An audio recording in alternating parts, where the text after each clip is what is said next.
We're talking with David Oppenheimer. In the previous segment, he talked about his twin sons, and one was had gone to law school and was in public policy, didn't even to short the other, who's a restaurant entrepreneur, gets restaurants up in the East Bay and rolling, so in equal time there. But we're talking about affirmative action when we covered race conscious and class conscious, and that leaves the third one, which is geography-conscious. Okay. And in the Texas 10 plan, for example, at the public universities in Texas, the top 10% of every high school class is eligible to attend the top public universities in Texas. Similarly, again, swinging back to Dr. King, he supported a program to rebuild America's inner cities. And it was based on geography.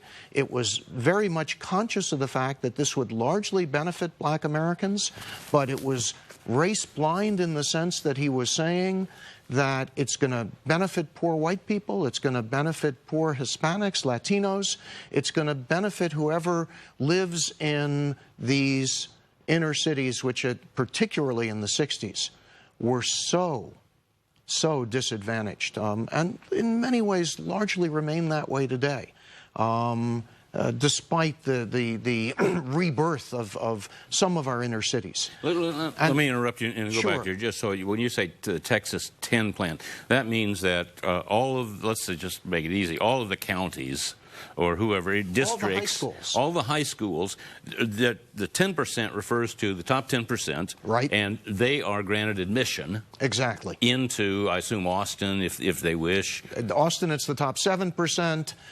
Texas Tech and the other top universities, it's the top 10%. Okay, but it's basically across the state, and that's why it's called Texas 10. Go ahead, I interrupted. Sure. No, that's okay.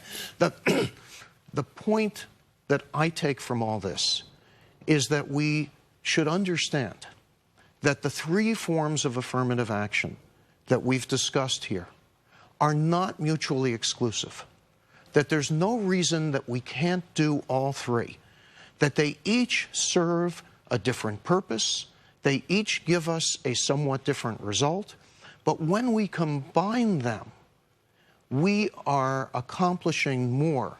There it is on the screen for viewers. Right? Exactly. Race-conscious admissions, class-conscious admissions, geographic-based admissions, all three of them.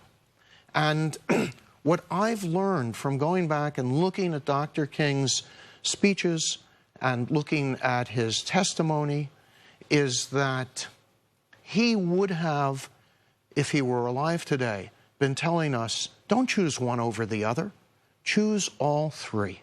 David Oppenheimer, joy to have you on, sir, professor of law at, Thank you very much. At Cal. And stay with us. We'll be back next week. And again, for Ron Swisher and for Elizabeth, I want to say thank you for watching. Affirmative action, race conscious, class conscious, and geographic. Kudos to the crew in the booth for doing the graphics for us.